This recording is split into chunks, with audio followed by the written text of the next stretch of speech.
Hi everybody, Steve from Steve's Makerspace, and today we're in Scrap Mechanic Survival checking out the Forestry and Farming Mod. I'm going to do a quick overview of the mod and then we're going to try making an automated tree farm. The Forestry and Farming Mod was originally created by Harif and Slaving, but it's now included in 10K Survival Recipe with Balance Mod as a separate installation. The mod lets you regrow trees from stumps, and trees will now drop seeds which you can use to plant new trees just like other crops. And there are 4 kinds of trees: birch and leafy and pine and spruce. And I know this is I didn't space them far enough apart. I'm sorry.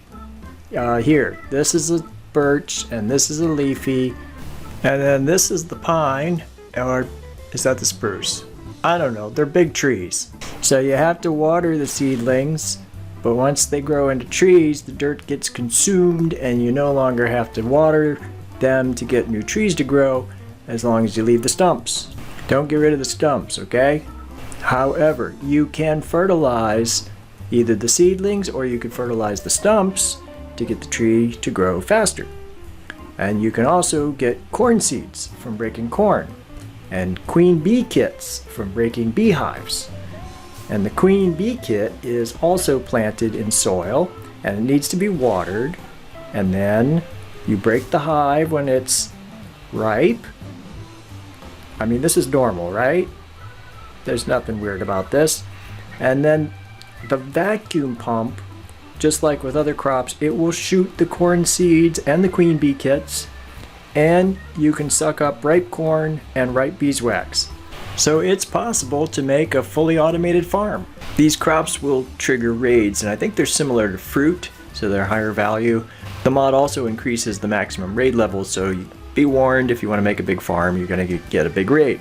So I wanted to test out this big raid thing, so I started putting down some soil to make some trees, and then I found out that paint on the road does this when you put soil down, which is weird. I didn't know that happened. Maybe you knew that happened, I didn't know.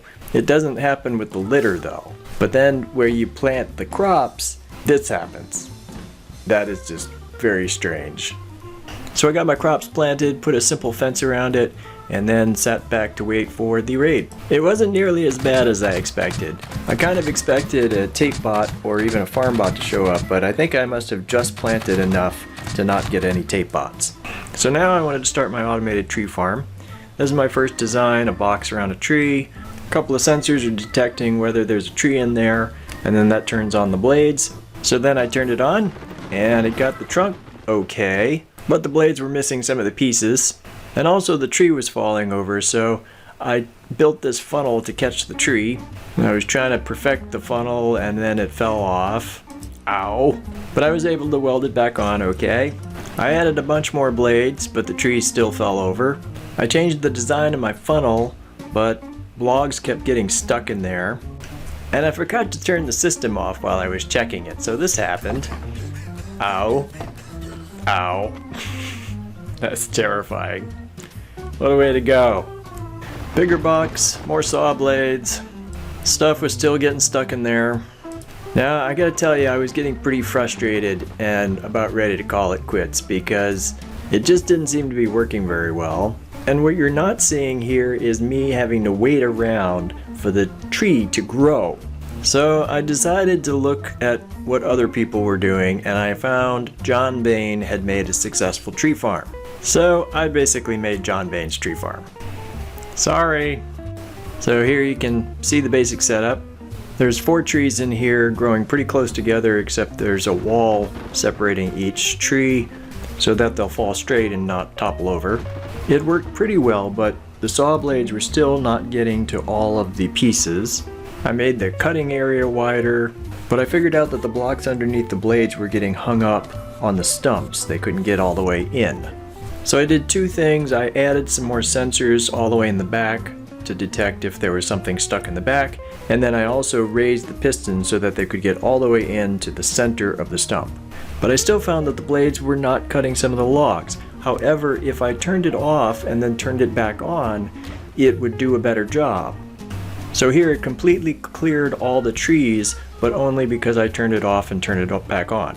So then I designed something to turn off and on This is my first attempt, but it took too long because it was in as much time as it was out.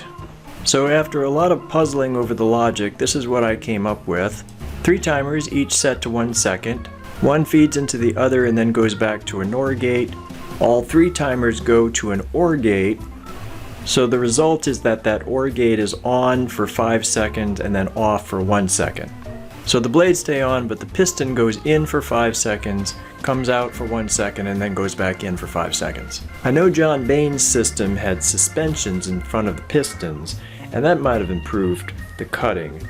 At this point, I was getting pretty tired because I'd been at this literally all day, and I was just done. But it does successfully cut the entire tree. I can just leave it on, and trees will regrow, and I'll get about 400 pieces of wood every, I guess, 3 days. The only problem is the tree seeds that get left behind.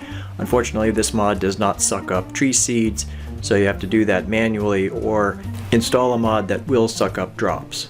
So check out the Farming and Forestry mod, check out my modded survival playlist. Links to the mod and the playlist are in the description. If you like this video, give it a like, consider subscribing to my channel, ring the bell for notifications, and as always, thanks for watching, and I'll see you in the next one. Bye now. Steve's Makerspace.